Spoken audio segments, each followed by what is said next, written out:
want to tell you something before this episode starts. Right now, in the family, in the town, in whatever passing memory people have of this thing, the 7 of them are frozen. They're the poor Kenny family. Such a shame, awful. It's unforgettable. People shake their heads when their name comes up, and then they change the subject because what else are you supposed to do? But that's not who they were. Before that day, they were real people walking around with the rest of us. They had haircuts and bad jokes and favorite chairs. They borrowed each other's sweaters. They had plans for the weekend.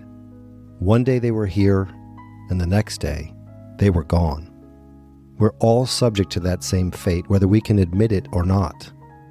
So before I tell you what happened to them, which I will eventually in the episodes ahead, I want to spend some time letting them be alive again, just for a little while, the way they were before the world decided who they were going to be. Let me tell you about them.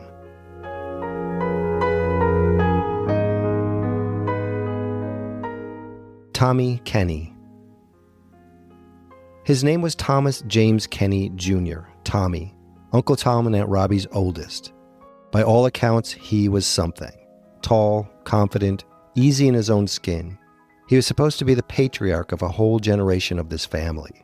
30-some cousins and counting. He was going to be the guy.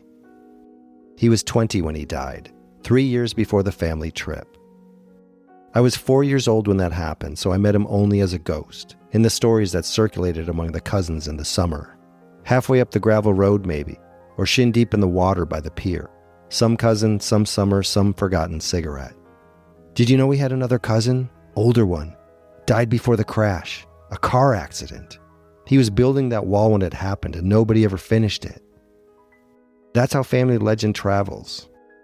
Not in announcements, but in pieces on the way home. That retaining wall was made of big, mismatched field stones, different colors and sizes. The kind you see on chimneys all over this part of the country. Somebody placed them there one rock at a time, along the shoreline, to keep the land from spilling over. That somebody was Tommy. For years, long after he was gone, the wall was just sort of there, leaning, losing the battle a little more every spring. Every now and then, one of us kids would fish a stone out of the shallows and try to fit it back somewhere that made sense. That wall is gone now, and so is he.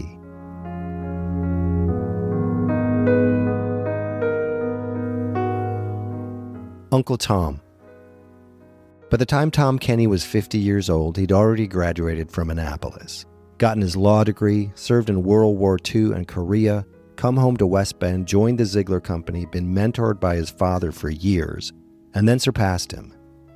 DJ, or Pop as he was called by the family, had built something extraordinary, but he'd come of age in the Depression and there were territories he'd never touch.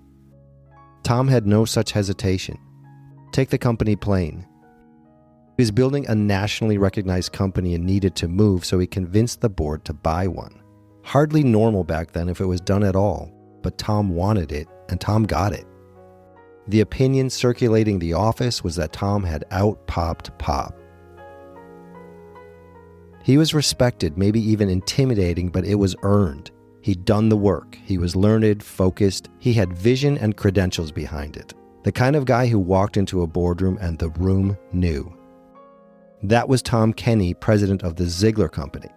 But there was also Tom the husband, father of 5 children at home, a house in town, as they used to say, and a place on the lake. He wasn't all business. He enjoyed himself the same way most of us do. Family cookouts on the weekends, baseball games, golf, teaching his kids life lessons the way dads do. My mother told me a story about a night at the lake. There was a party going on and Uncle Tom was a few drinks in and feeling good. At some point he ended up with a wheelbarrow. He was pushing somebody around in it, or he was the passenger, something like that. Tom Kenny, president of the Ziegler Company, laughing his ass off, drink in hand. So I guess he was the one being pushed. His sister watched and remembered it for the rest of her life. She told that story warmly, almost proud, her older brother, being as funny as can be. She loved seeing the people she loved happy, and who doesn't? And of course there was his Naval Academy ring, the same one he used to give us noogies on top of our heads. It was a painful reminder that we were part of his family too. That was the love language of an Irish Catholic uncle. He wore it every day. He had his wedding band soldered to it, and when he asked Robbie to marry him, he gave her an exact replica of that same Annapolis ring. He gave her a tiny version of the proudest thing he'd ever earned and asked her to wear it for the rest of her life. 2 different rings, but the same. 2 different people, but the same.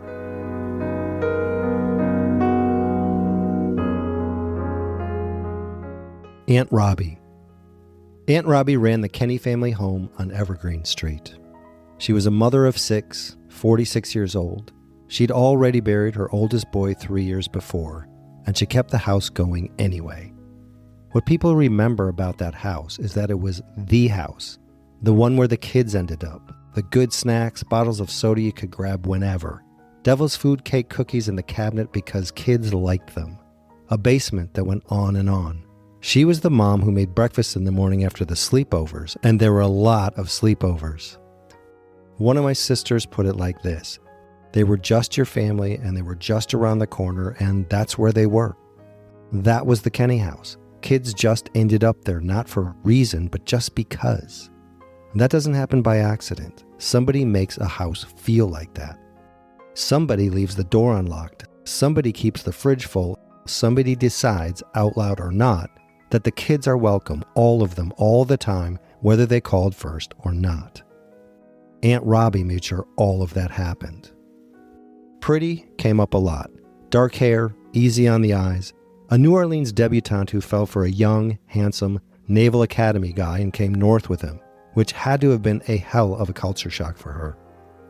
So far, the best description I have of Aunt Robbie is this: super sweet, very quiet, really loved her kids. That was who she was, and it suited her. My own memory of her is just a picture in my head. Big bouffant hairdo, pretty, with tired eyes.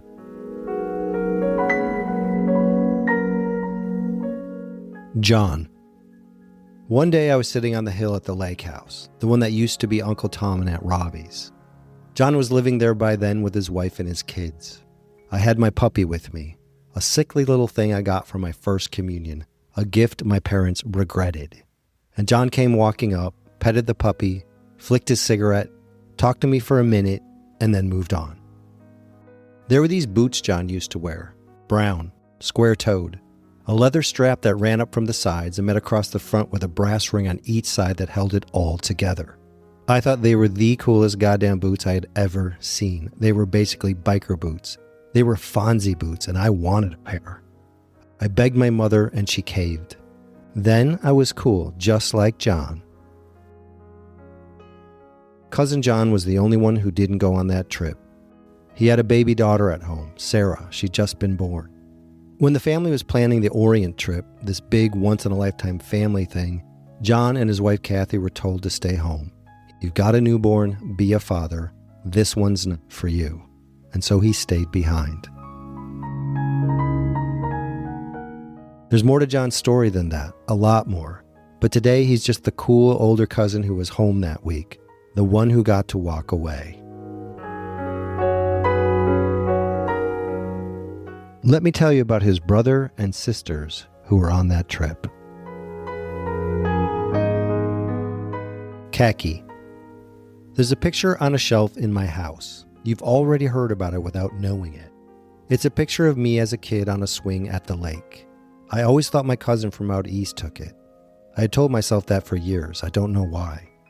A few weeks ago, 50-some years after that picture was taken, I picked it up and I turned it over. There was writing on the back, my grandmother's handwriting. 1971, 5 years old, taken by Khaki. The math was off. I would have been 6 that summer, not 5, but Mom Kenny had all the grandchildren and a lot on her mind, and I'm not going to hold a year against her after all this time. The name was right. Khaki took that picture, the summer before everything. Her name was Kathleen Jo Kenny. Nobody called her Kathleen. She was Khaki to everyone. She was everyone's favorite, spunk in spirit, a kick in the pants, sweet, real sweet, like an older sister. Everybody said something like that, and nobody could take me much past it. She was 18 when Tommy died. Middle of the night, the phone rang in the Kenny house. There was a sleepover going on across the hall, 2 10-year-old girls. One of them was her little sister Colleen. At some point that night, Kaki walked into the bedroom and told Colleen their brother was dead. Then she walked out. A few summers later, Kaki went to Spain by herself for weeks. She was that kind of girl. When she came back, Aunt Robbie was beside herself as she drove to the airport. She'd missed her girl and she was about to get her back. So far, I only have one picture with her in it, taken in 1968 when she was 17. A big toothy grin, caught in that awkward stretch between girl and woman. But her haircut and her face, there was something about her that made me think of Astrid Kircher. She's the Hamburg art student who photographed the Beatles before anyone knew who they were. Astrid was behind the camera in Hamburg, capturing 4 kids before the world knew them. Kaki was behind a camera too, capturing a little redheaded cousin on a swing. A year later, she was on that plane. I'm still trying to find out who she was, but I keep that picture on the shelf where it's been all these years, and now when I walk past it, I see 2 people in it instead of 1. The kid on the swing, and the young woman behind the camera who saw him there and thought he was worth keeping. Danny.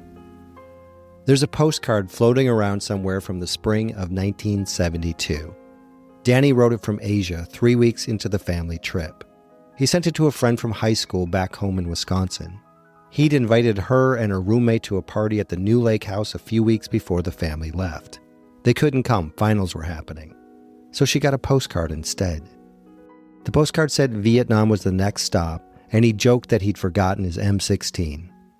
He was 19 years old. There's a picture of him from a few years before he died. He was 15, maybe 16, white short-sleeve button-down with some kind of pattern on it. Sleeves a touch tight, like he grew faster than Aunt Robbie planned on when she bought it. Cleft in his chin like Pop Kenny, arms on him already, and a sliced smile that started on one side. Remember us walking back up the gravel road from Peters, trying to inhale, pretending we were older than 10? Danny would have fit right in on our walks up the gravel road.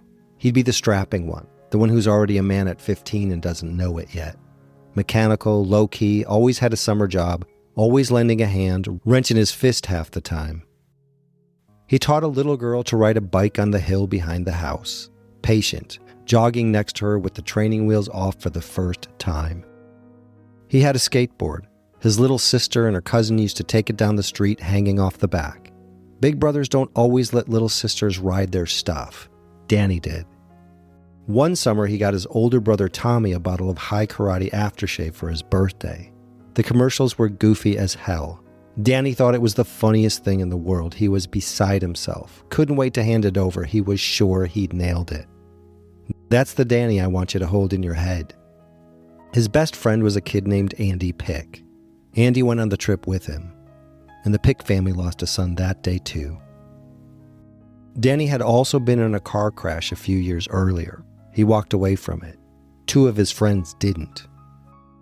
He carried that with him without making a thing out of it. Not that anyone knew. I'd bet anything he got on the plane with that smile on his face anyway. There's a postcard to prove it.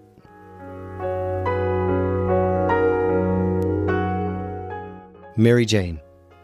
To us, she was Mary Jane. Everyone called her that. The cousins, her parents, Mom Kenny. By the time she got to high school, some people had started calling her Mary. Classmates, teachers, maybe a friend or 2. I don't know if she made the switch herself or if it just happened the way names sometimes do when you're new in a hallway and somebody shortens you and it sticks. But to the family, she stayed Mary Jane. She was a quiet, sweet, nice girl. Dark hair, freckles, millions of them. She looked like a Kenny, could have passed for any one of the cousin's sisters. I have little doubt she hated those freckles. Every kid I've ever known with a face full of freckles hates them. You wash your face and they're still there. You grow up and learn to love them maybe, or you don't, but they're the thing you'd give anything to wake up without. She danced. The Jerry Sawyer Dance Studio put on a recital every year. Local kids on a school stage, tights, leotards, parents in folding chairs, a record player, whatever those things were back then. Mary Jane was up there one of those nights, and some boy in the audience walked out of that auditorium with a crush, too shy to ever say a word to her. He held on to it for 50-some years. Long enough that when he was asked for memories about her family, he typed it into an email, laugh emoji at the end of it like it was nothing. She was a cheerleader her 1 year of high school. That spring she was making plans, junior golf at the country club. Lots of fun times this summer, see ya out there. That's what I have, and it isn't much. A girl who was quiet, a girl with freckles, a girl who danced one night and got a crush she never knew about, with a wide open summer she couldn't wait to start when she got back from her family trip. Colleen. Her name was Colleen Frances Kenny. She was the youngest of the 6 and the smallest one too. Her name suited her somehow.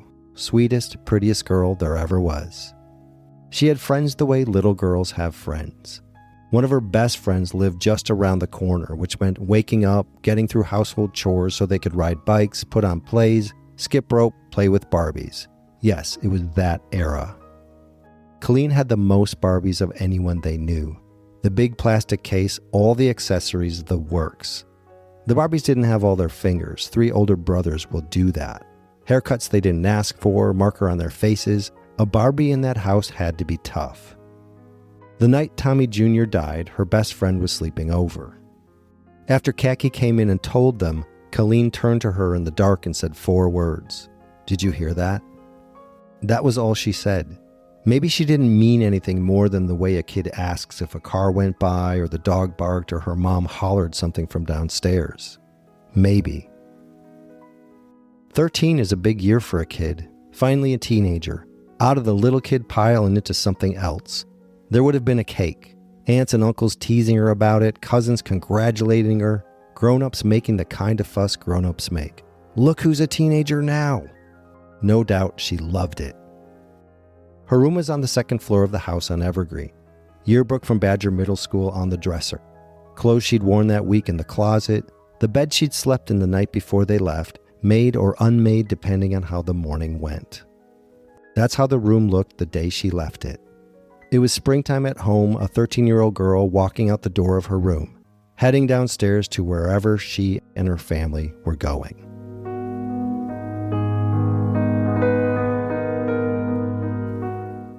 One more thing before I go. My family is known for our long goodbyes. It's a thing. We get teased about it. You stand in the driveway for 45 minutes after you've said you're leaving. You walk somebody to their car, and then you keep talking through the open window. You hug, then hug again, then remember one more thing, then hug again. I do it, my kids do it, our whole family does it. I can't prove this, I'm just a guy with a hunch, but I think we learned it in 1972.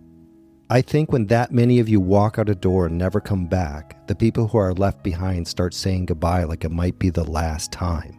Because it might.